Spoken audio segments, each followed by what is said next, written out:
Aku berkata yang sesungguhnya. Orang yang masuk ke kandang domba tidak melalui pintu, tapi menerobos dengan cara lain adalah pencuri dan perampok. Tapi orang yang masuk melalui pintu adalah sang pengembala domba. Penjaga kandang membuka pintu untuknya. Domba-domba mendengar suaranya saat dia memanggil nama mereka dan menuntun mereka keluar. Setelah dibawa keluar, ia berjalan di depan mereka dan domba-domba mengikutinya karena sudah mengenal suaranya. Mereka tidak mengikuti orang lain. Justru mereka akan berlari dari orang itu karena mereka tidak mengenal suaranya. Yesus menceritakan perumpamaan itu, tapi mereka tidak mengerti apa yang dimaksudkannya. Maka Yesus berkata lagi, Aku berkata yang sesungguhnya. Aku adalah pintu untuk domba. Yang datang sebelum aku adalah pencuri dan perampok. Domba-domba tidak mendengarkan suara mereka. Aku adalah pintu. Siapa yang masuk melalui aku akan selamat. Mereka akan keluar masuk dan mendapat makanan. Pencuri datang hanya untuk mencuri, membunuh, dan merusak. Aku datang supaya kalian mendapat hidup. Hidup yang berkelimpahan. Akulah gembala yang baik, yang memberikan nyawa untuk domba-dombanya.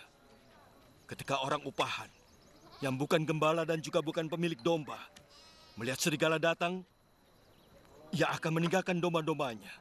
Maka serigala akan menerkam dombanya hingga tercerai-berai.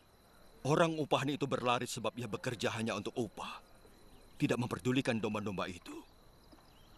Akulah gembala yang baik, seperti Bapa mengenal aku dan aku mengenal Bapa.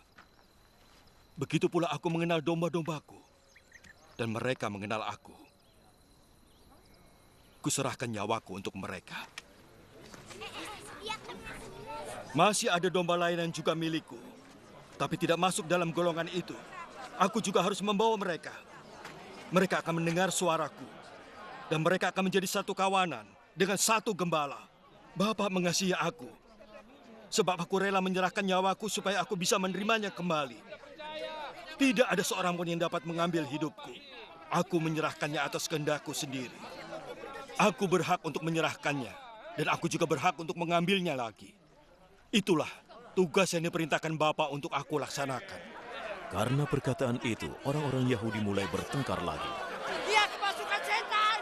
Dia pasti gila. Dia menghujat Allah. Dia dirasuki setan, tidak mungkin bicara seperti itu. Bagaimana mungkin setan bisa menyembuhkan orang buta?